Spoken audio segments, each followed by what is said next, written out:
Passion, drive, and patience. The formula for winning championships is also what keeps your ride or die alive. eBay Motors has everything you need to maintain your vehicle and level it up to peak performance. Superchargers, roof racks, exhaust kits, LED headlights, and more. Whether you're into speed, power, or style, eBay Motors has you covered.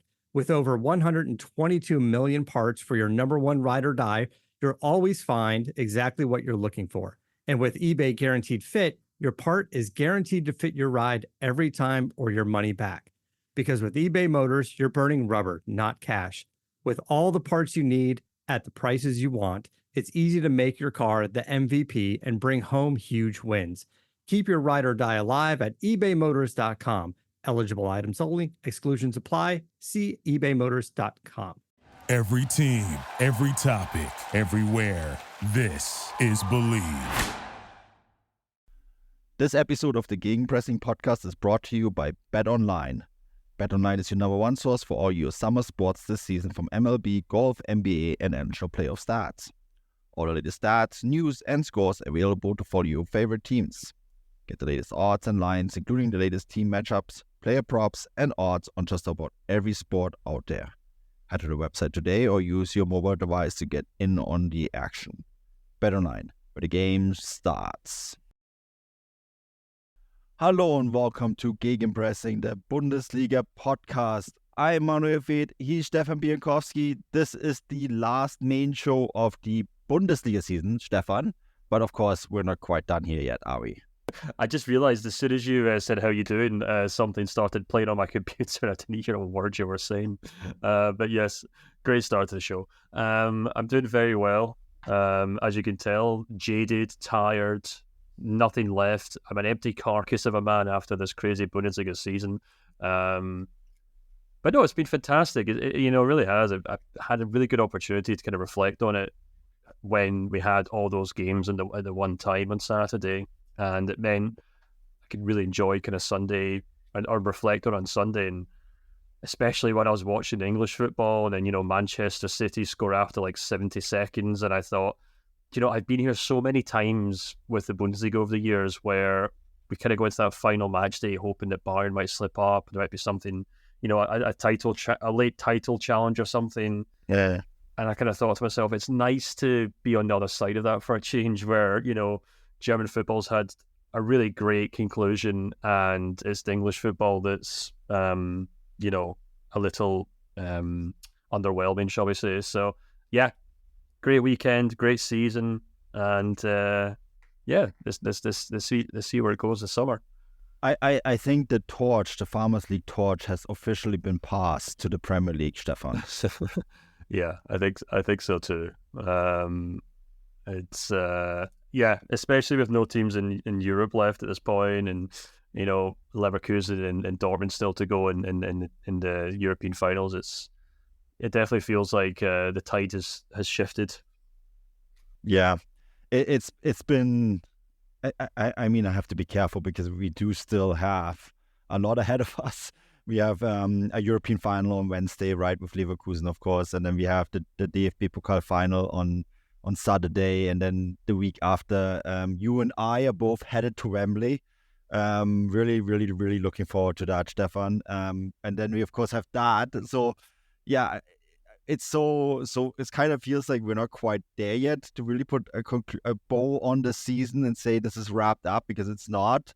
Usually after matchday 34, we are kind of starting to wrap it up, because the only thing left for us is the German Cup final, and then of course the relegation playoffs. But like it feels like there is some conclusion, at least, to the Bundesliga season, and we have so much to talk about. Yes, the top of the league was more or less decided. We knew who was going to be champion. We knew the 5 teams in the Champions League. That could still be 6, depending, of course, if Dortmund win the Champions League. And then, of course, we had some other fun things. For example, who's going to finish 8th? We now know that 8th place, if Leverkusen win the DFB Pokal, is going to be a Conference League spot, no matter what. That doesn't change. If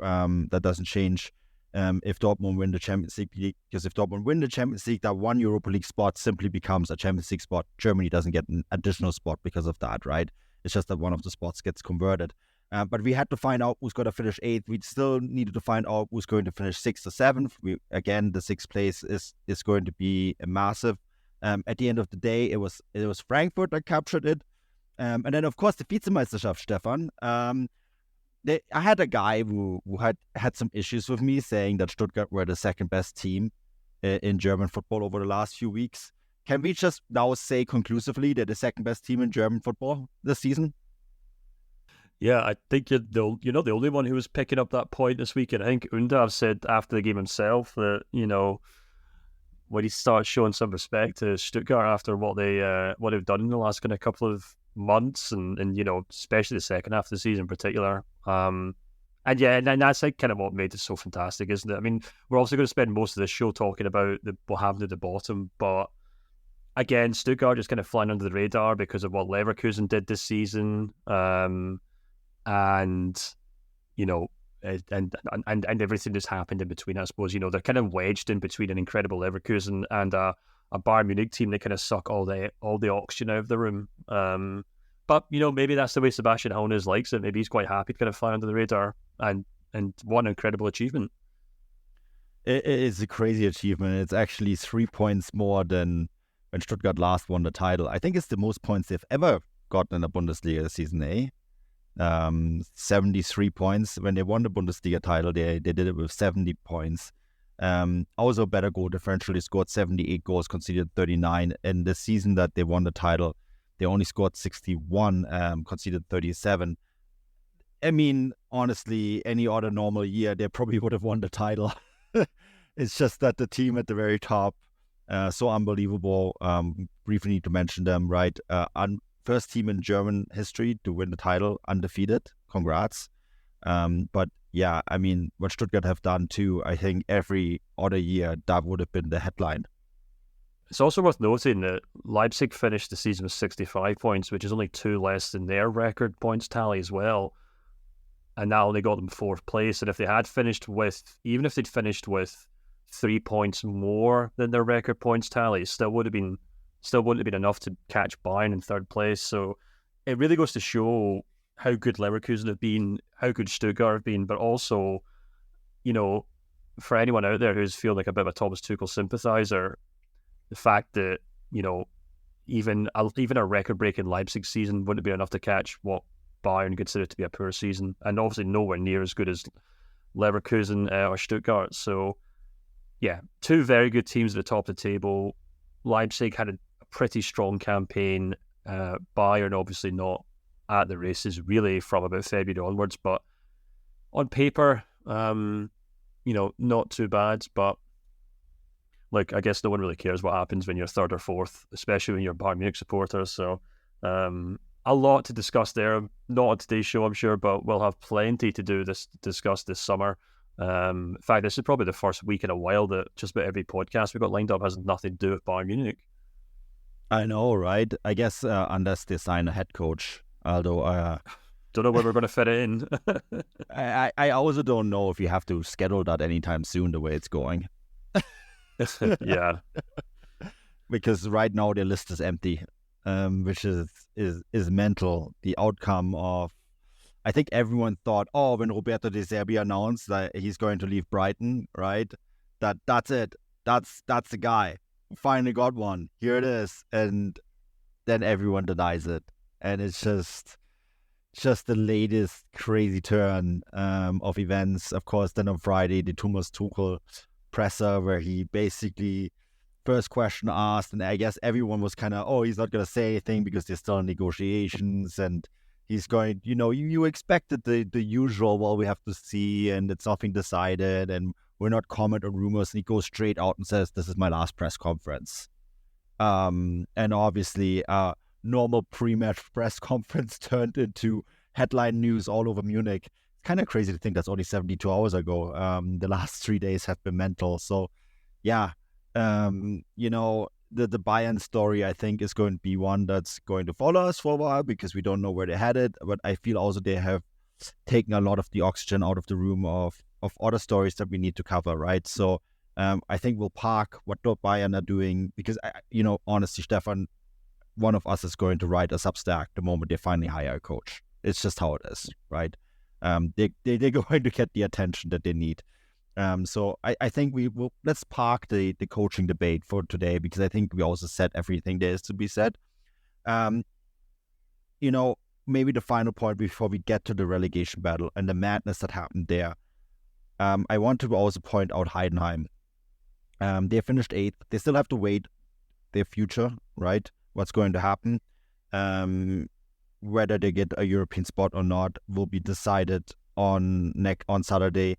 We forget that Leverkusen still have to beat Kaiserslautern, right? I mean, this is still a game that they have to play. Crazier things have happened. And by the way, we also are going to talk about Kaiserslautern in the final and all that sort of stuff. I was in Kaiserslautern. I actually as we record this, just came back from Kaiserslautern about an hour ago, and there will be a Substack on Kaiserslautern and my experience there and the expectations ahead of the final, etc. And so, wait, there is more on this. But Stefan, Heidenheim might actually qualify for Europe next season, which is incredible. Yeah, it is. And, we did kind of talk about this at the start of the show, I suppose, that, not start of the show, start of the season, in the sense that we looked at how, Heidenheim have really kind of managed to win promotion off the back of some incredible form, home form in particular, really. And we did kind of ponder whether they'd be able to do that in the Bundesliga, and that's more or less exactly what they have done.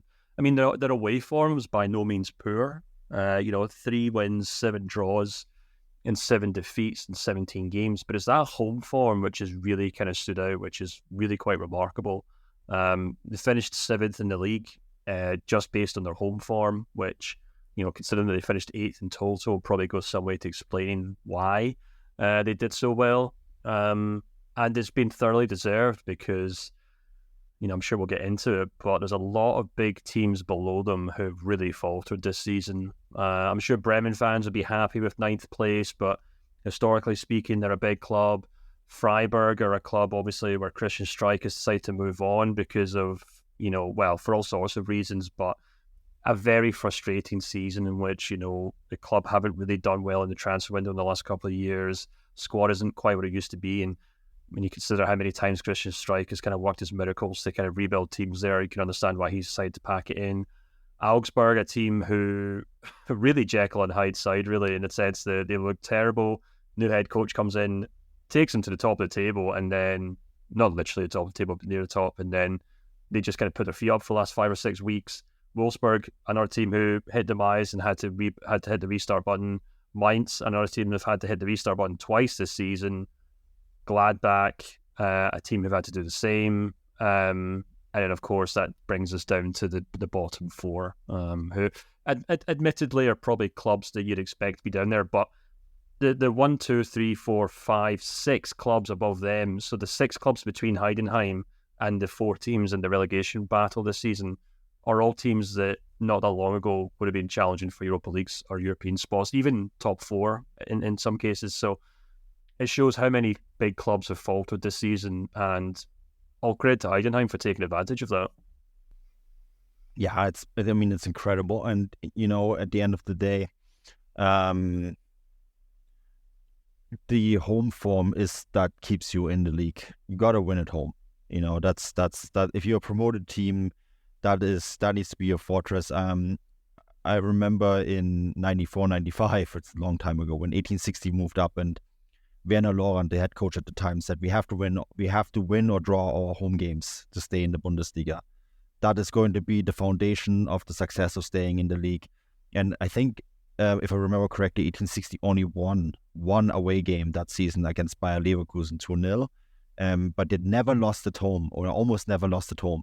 And that is why they stayed in the league at the end of the day. And I think that is true for most promoted teams, right? Your home form is the one that keeps you grounded, because I think one of the biggest difficulties if you move up is getting used to those new surroundings, the new stadiums, the away trips, right? In your second year, you get a little bit of experience, you get a little bit of routine, but I think in your first year, if you suck on the road. It's basically how this works. If you want to stay in the league, you have to be good at home.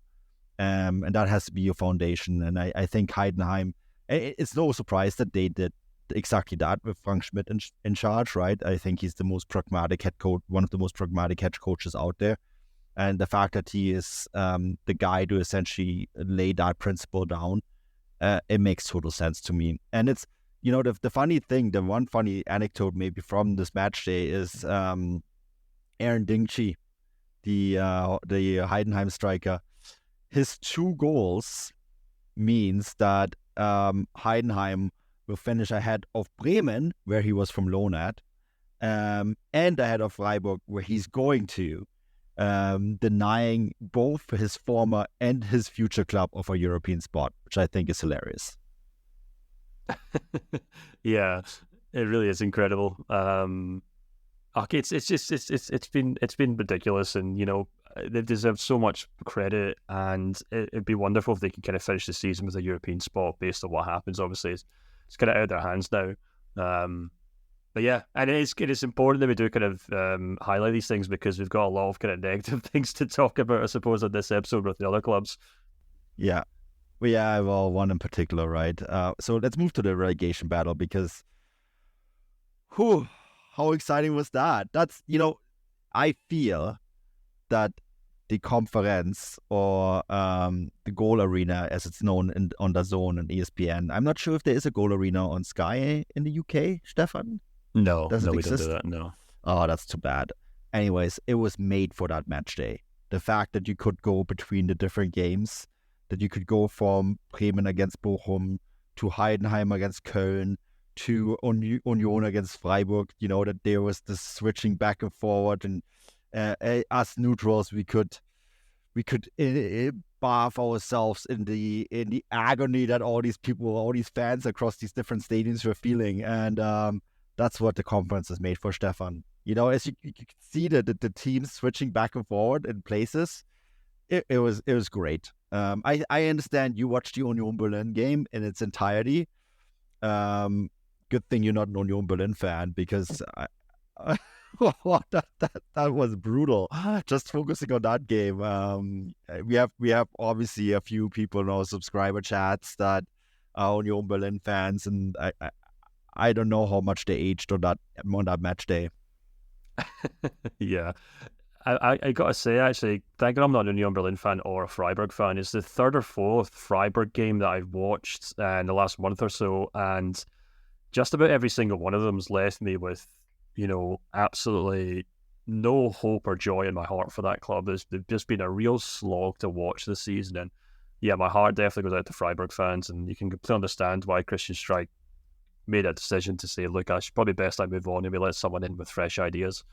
But yeah, I mean, you're absolutely right. Conference is fantastic. And, when I lived in Germany, it was so much fun to just stick on the big telly and you could just put your feet up and just make sure you keep an eye on everything that comes through. But I feel like I couldn't keep my eyes off this Union Berlin game. It was really, really, really end-to-end stuff.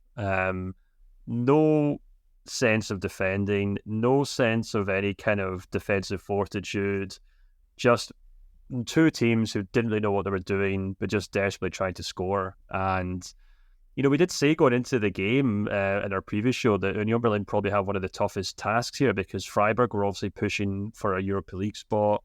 And in fact, if I'm not mistaken, could have been Champions League at one point.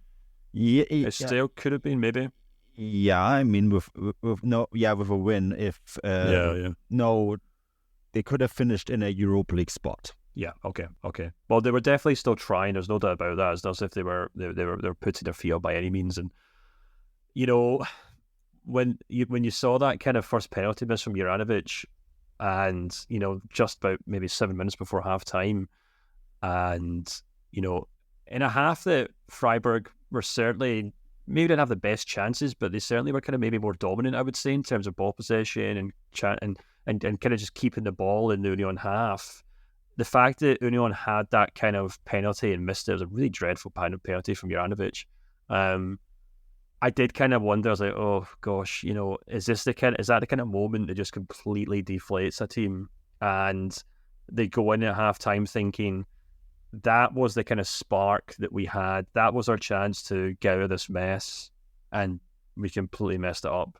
But sure enough, they came out in the second half, and Freiburg still tried, and then Hollerbach comes on and scores an absolute screamer in the 68th minute out of almost nothing. We were discussing it with some of our subscribers in the subscriber chat about, it was nice to see an assist for Brendan Aronson, because he really is an absolute workhorse in that Union side and hasn't really been able to get much credit for it because, they've been a dreadful team and he hasn't exactly been racking up the goals and assists. But if anyone deserved an assist, it was him. And then, Freiburg then score a late goal with a lovely header, 5 minutes to go. And then you think, nah, it's not going to happen for them, because obviously Mainz were scoring goals for fun against Wolfsburg at that point. And then another penalty comes about, slightly soft one, if I'm being perfectly honest with you. I don't know if we really want to get into this, but it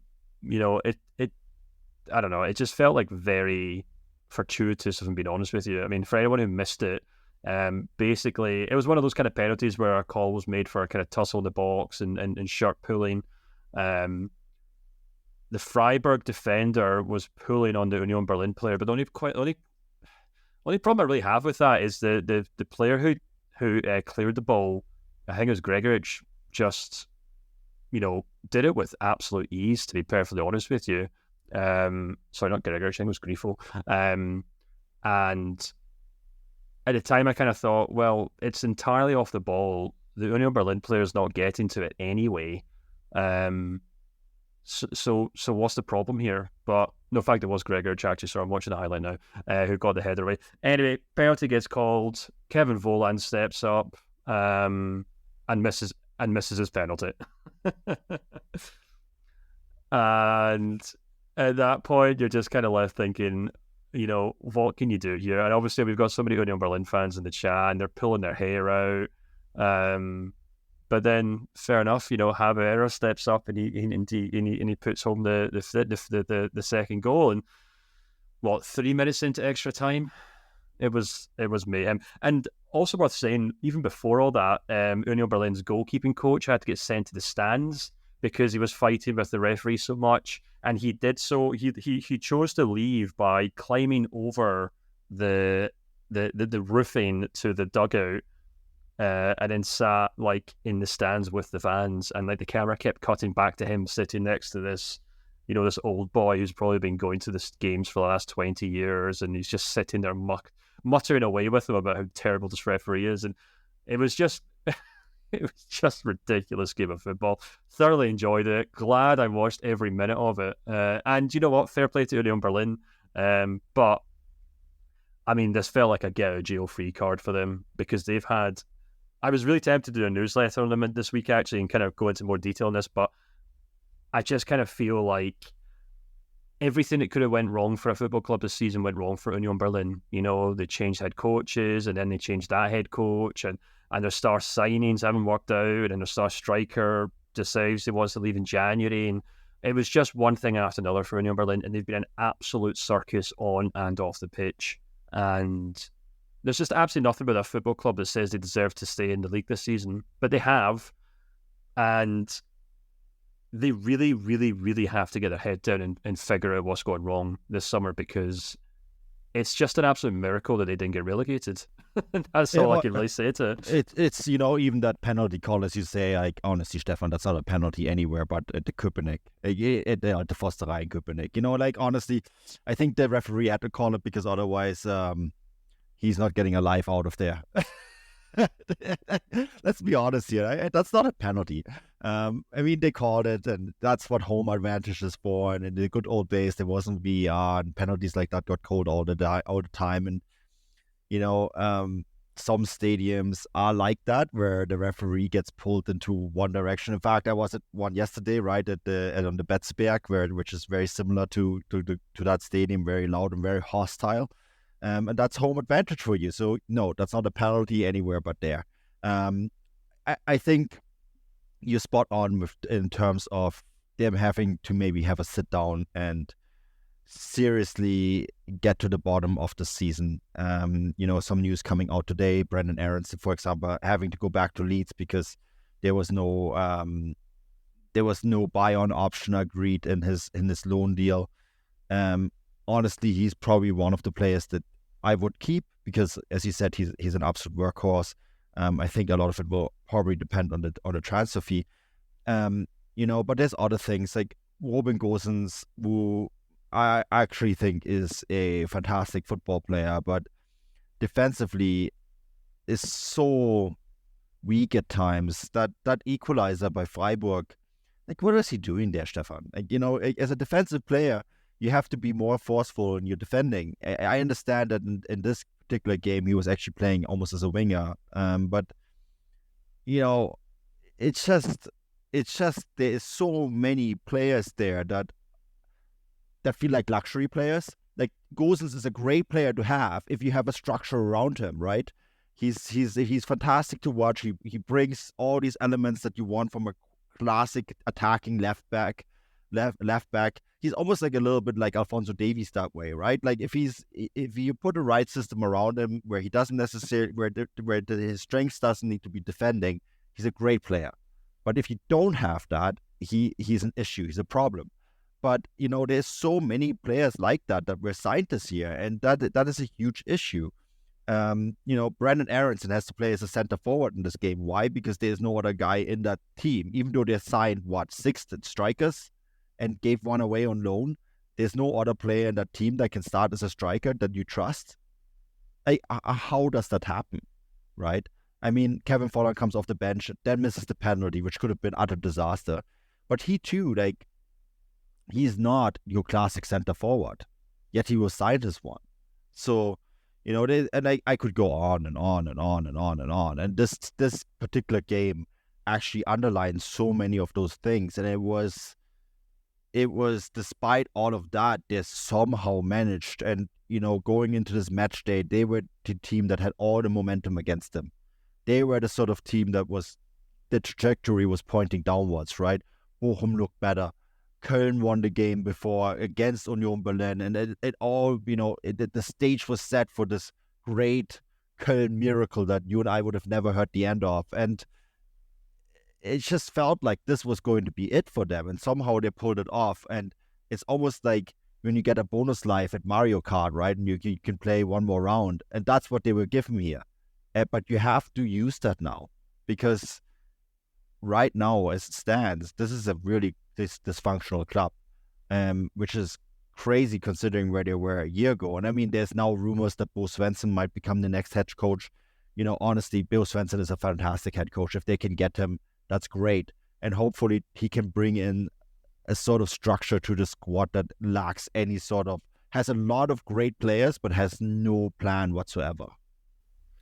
Yeah, exactly. I mean, sports people at the club through the season, and the kind of impression I got was that, if you think the turnover on the pitch has been bad, you should see how much turnover and staff there has been at the club, and not just in terms of coaching, but like I'm talking like administrative roles, people like just kind of running the media team or working in the office or anything really. And it's like, it just feels like this club, and you get this quite a lot with clubs who kind of go up too quickly, in the sense that they get a whole lot of money come in, don't know what to do with it. They start panicking in the transfer window because they want to continue grasping it, staying that high. They want to keep the lightning in the bottle, or put the lightning back in the bottle, whatever the expression is. And it just kind of falls apart. And that's kind of what we've seen at Union Berlin. They do have far too many players. None of them really know what they're doing there. And you really need someone like Bo Svensson to go out and just kind of settle them down and be like, look, guys, we're going to finish 10th next season. That's okay. I need, 17 or 18 decent players who'll get me there. The rest of you can go. If you want to find somewhere else to pay you the kind of money that we're probably paying you, feel free. If not, there's the exit door. And, I would be surprised if they did kind of just, we'll need to see what they end up doing, but that's what they do. That's what I think they need to do. They need to just have a bit of kind of calm and figure out which players in that team work well. Because as you said, there are players there. You've got your kind of Juranovic, I think, still a good player. Your Robin Gosens is still a good player. And there's plenty more there. I mean, Kevin Volland presumably still can do a decent job at a certain level. And you can kind of go through that. Of course, Khedira as well is another one who obviously missed the game. but he was once tipped to be a really impressive player, and he's just kind of got swamped by the chaos at Union Berlin. So they need someone to come in and just provide a bit of stability, a bit of leadership, and a bit of calm, and just kind of steady the ship. I know that sounds, I'm just spouting out kind of cliche after cliche here, but it is all true for Union Berlin. And they've got a summer to do exactly that. No, absolutely. And, Union Berlin safe. The work now starts for them truly. They are lucky, I think, that they have that clarity now rather than a week from now, when the relegation playoffs end. Let's talk about the relegation playoffs next, Stefan. Before we bring out the rubber gloves and dissect the carcass that's as the FC Köln, let's talk about Bochum first. What an absolute disaster. I was certain that they would go into that last match day and bring up a really fantastic performance. And it was, the conference showed this. They were smashed by Werder Bremen. There was absolutely no resistance. Losing 4-1 in a game that you held all the cards. That's actually in some ways unacceptable, right? And today the news coming out that Manuel Riemann has been suspended, supposedly because of his behavior during the game, because he was mad with his teammates. If it wasn't for Manuel Riemann this season, they would be in even deeper trouble. Andreas Lute is a good goalkeeper. I'm sure he's a good leader too. I need to add that as well, right? But I thought you want to have your best goalkeeper between the pipes when you're playing against a very strong Fortuna Düsseldorf side. First on Thursday, right, in the first playoff leg, and then again on Monday, 27th of May, in the second leg. I think Bochum are in a lot of trouble now, Stefan, because I've watched Düsseldorf a bunch this year. They're a really good team. And going into the playoffs, having basically all the cards in your hand of securing your position in the Bundesliga to this performance against Werder Bremen, and then, of course, the last-minute goal by Union that did send them to the playoffs, I'd be very worried if I was a Bochum fan now. Yeah. It's hard to kind of, I don't know, it's kind of quite bittersweet in a sense, because I remember the previous show we did before this weekend, I did kind of think, Bremen had very little to play for, Bochum had everything to play for. If you consider who everyone in that kind of final match day had to play, obviously we just talked about Union Berlin playing Freiburg, Mainz playing what I thought was a very good Wolfsburg side who still want to play quite well, and Cologne obviously played a Heidenheim team who are pushing for Europe as well. Obviously Bremen, I guess to the extent, obviously we're doing so as well, but I just kind of thought Bremen would kind of put their feet up to a large extent, as we'd saw from kind of dropping points the last kind of couple of weeks. But yeah, they kind of showed up and they just completely dismantled Bochum. And I think the kind of great kind of what if with Bochum this season is what would have happened, if they had kind of kept Thomas Lech and just kind of let that kind of play through to the end of the season. Making that managerial change is going to be the real what if situation when they look back on this season. And I'm kind of torn on it myself, to be perfectly honest with you, because I do kind of feel like Butcher hasn't done a particularly bad job. If you kind of look at like his record since he's been at the club, which admittedly has only been 6 games, but we're talking about a 1-1 draw against Heidenheim. Okay, maybe they should have won that game. They then lose 1-0 away to Wolfsburg. Maybe should have got something from that, considering how poor Wolfsburg were playing then. But then they pick up back-to-back wins over Heidenheim and Union Berlin, and you're kind of thinking, well, that's exactly what they need to kind of get away from the relegation zone. But then, of course, they play Leverkusen, who they get thumped off 5-0.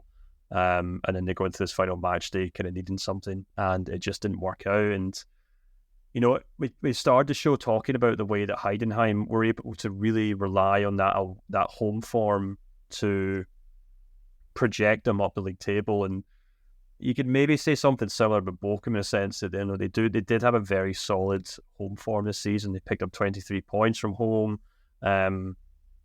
which was the 12th best in the league, but it wasn't tremendous. And I think the thing that's really worth bearing in mind here is that while their home form was okay for a team fighting relegation, they had the worst away form in the league. They had no team picked up fewer points than them.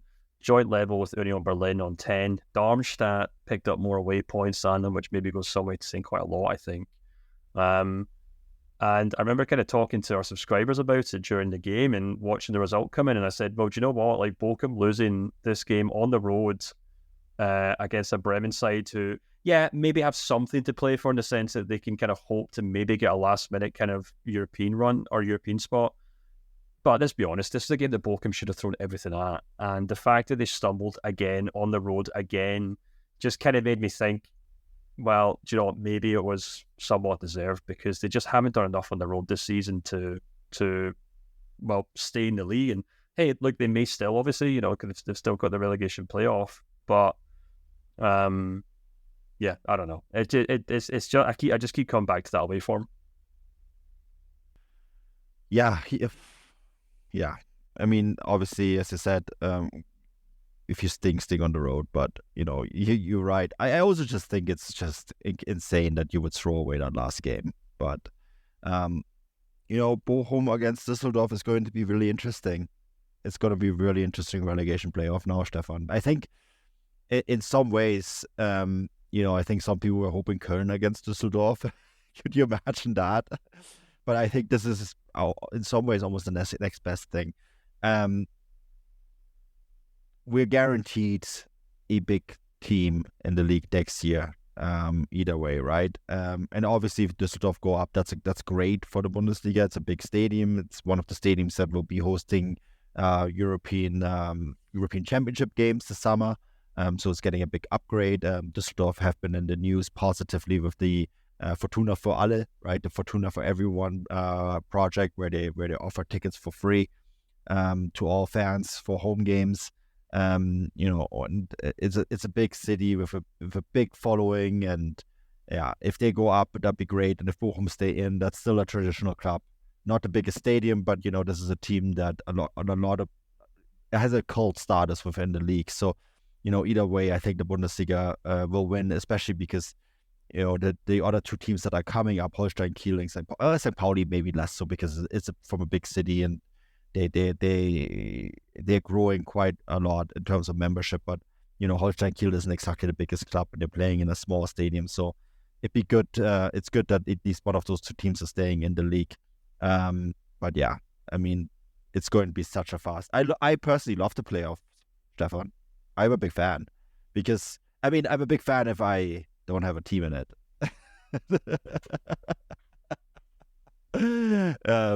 It's not great if your team is in it, but if you don't have a team in it, I actually love it, and I'm really looking forward to those games. Yeah, me too. I mean, I think it'll be really interesting to see how Bochum doing it. Obviously, they're kind of like they've got plenty of, they've got plenty of experience, I suppose is the best way to put it in this regard. I must admit, I haven't watched a lot of Düsseldorf. In fact, the only Düsseldorf game I've watched this season was when they played Leverkusen, and my kind of takeaway from it was they were just extremely naive. You could obviously say, yes, they're playing Leverkusen, so it's not really the end of the world if they lose that, but they were just so open at the back, and the way they were just kind of blindly counter-attacking against Leverkusen was as if they just never really watched a single Leverkusen game all season, and just weren't really aware of what they were capable of. I'm sure Düsseldorf have done much better from week to week in this 5 Bundesliga, but I do suspect that they'll probably fancy their chances against Bochum. Yeah, I would too. So we'll see. We'll see what happens. I guess that leaves us with the final topic, Stefan. Köln. You ready yet to dissect that one? I mean, they had an opportunity to do something with this match day and maybe get a miracle done.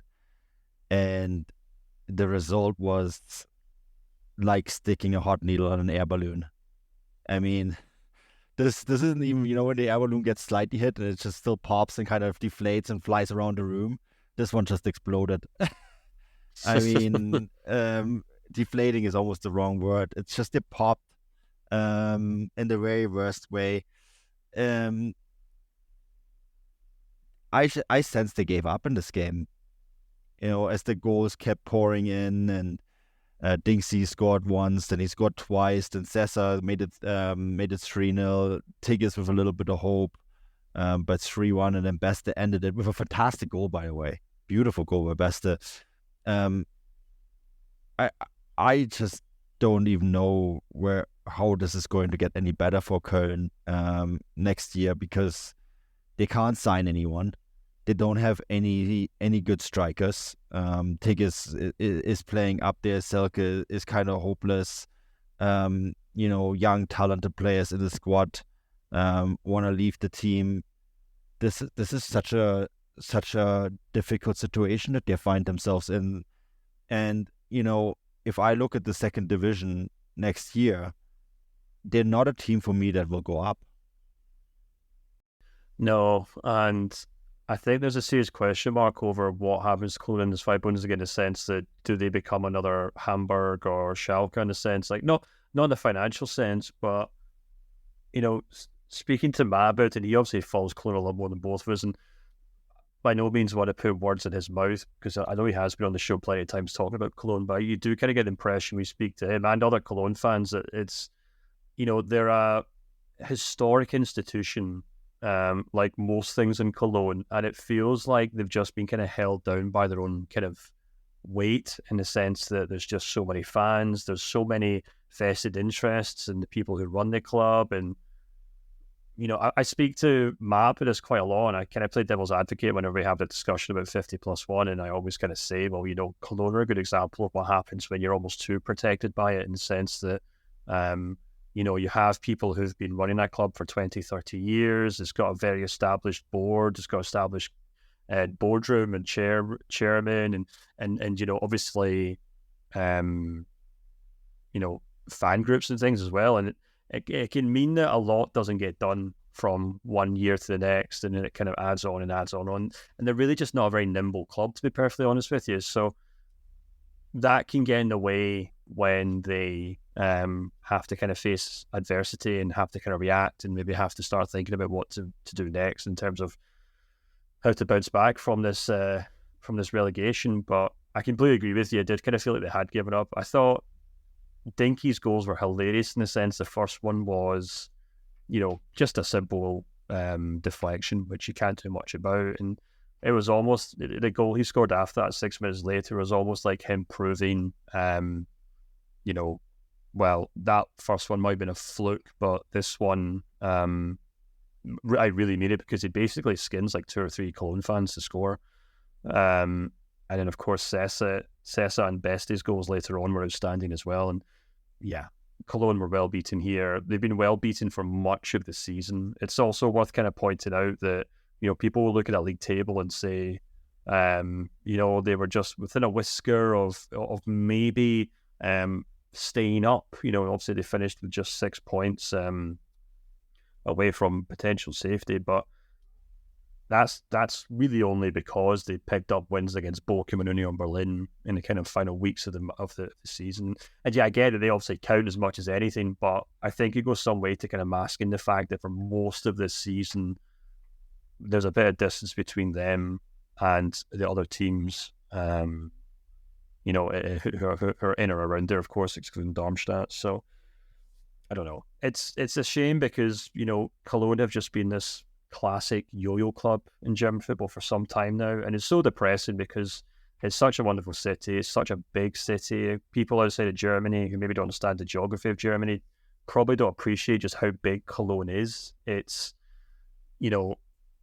I remember reading something that within like 100-mile radius of the city, there's like 40 million people living there. It really is huge in that regards. I mean, obviously within that there are different towns and cities that consider themselves separate entities, but it's a really big kind of part of Germany. It's like, I don't know, it's hard to explain really, to be perfectly honest, but it's like having no Premier League team in Manchester, or having no Ligue 1 team in Marseille, or having no Serie A team in Milan or something. Not in terms of football in equivalent, but in terms of geography, geography and population, things like that, and culture. So yeah, it's a shame, but it's classic Cologne as well, unfortunately.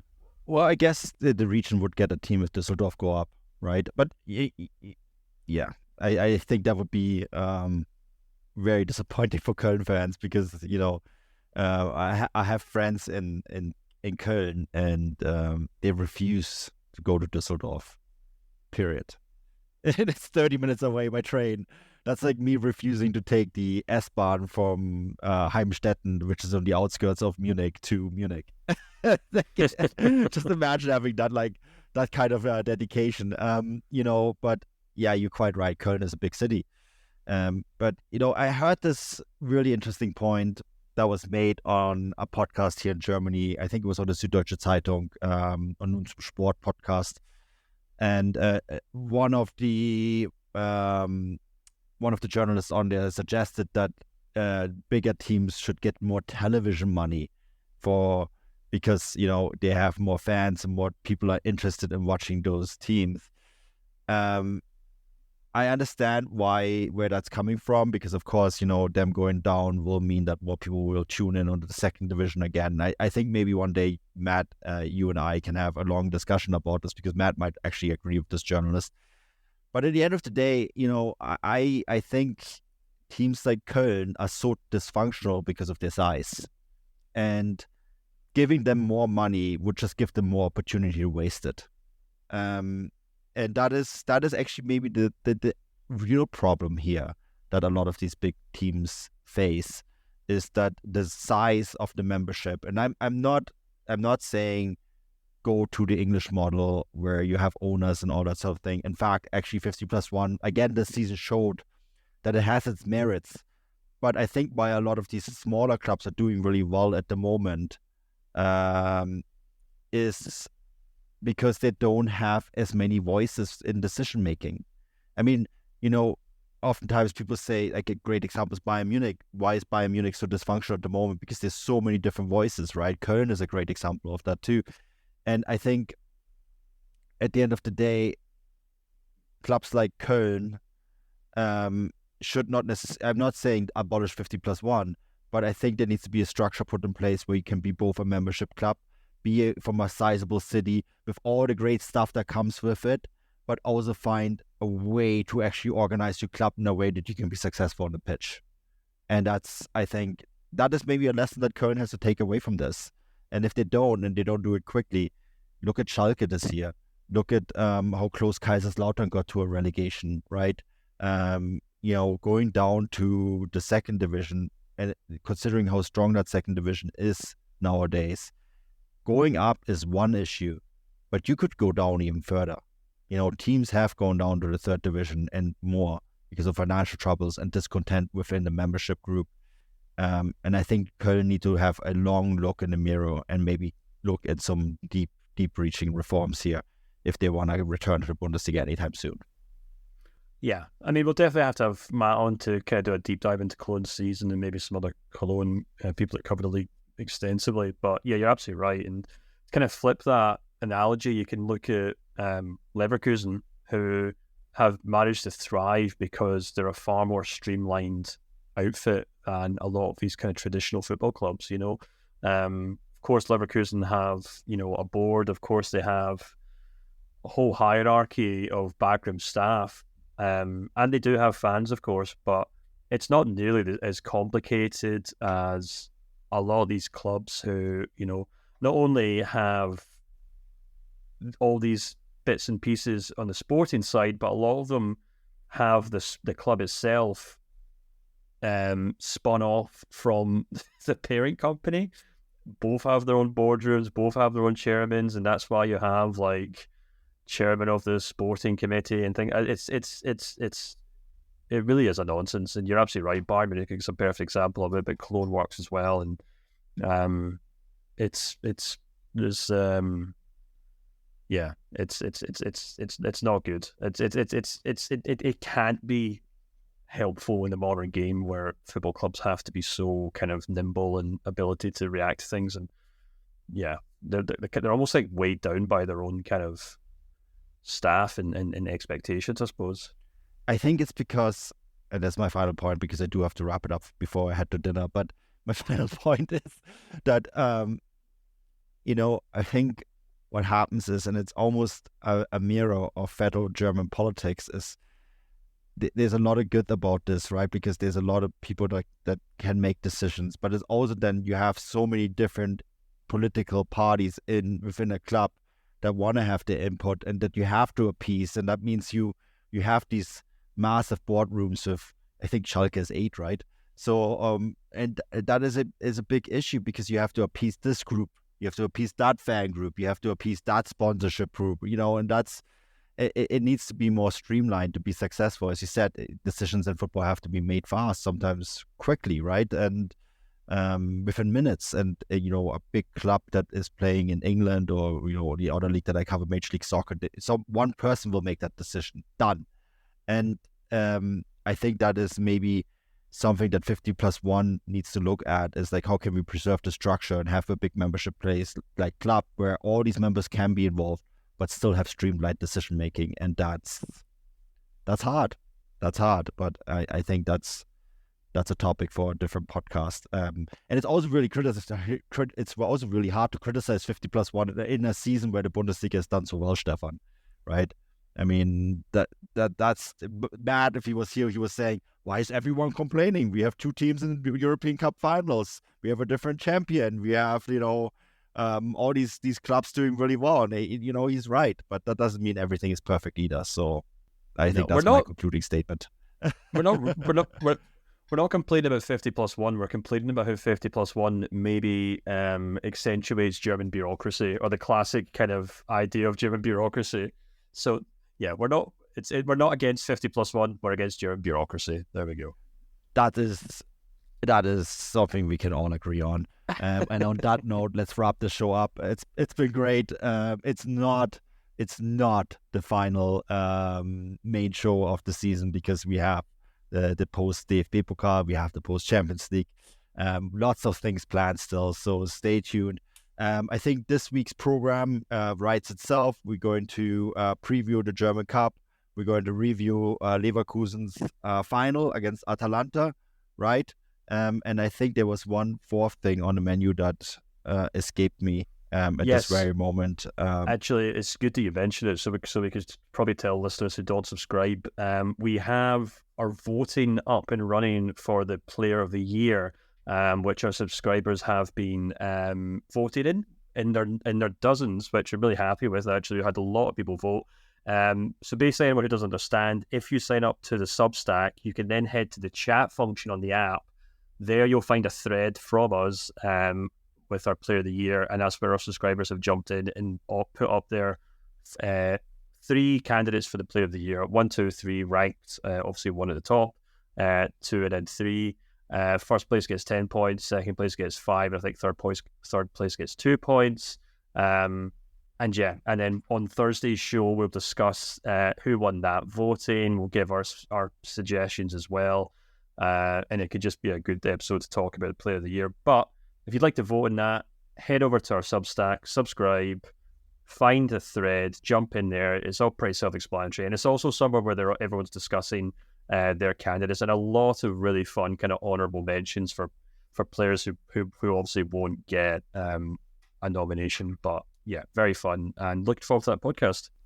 Yeah, me too. It's going to be great. All right, so that's that. I think you doing your coaching ranking, right, as the Substack. Matt, as always with his wrap-up from German Fanzine, and I'm doing my Substack on Kaiserslautern ahead of the DFB Pokal final. So all of that is going to be on the Gegenpressing Substack this week.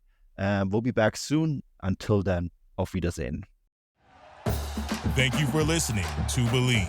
You can show support to your host by subscribing to the show and giving us a 5-star rating on your preferred platform. Check us out at Believe.com and search for BLEAV on YouTube.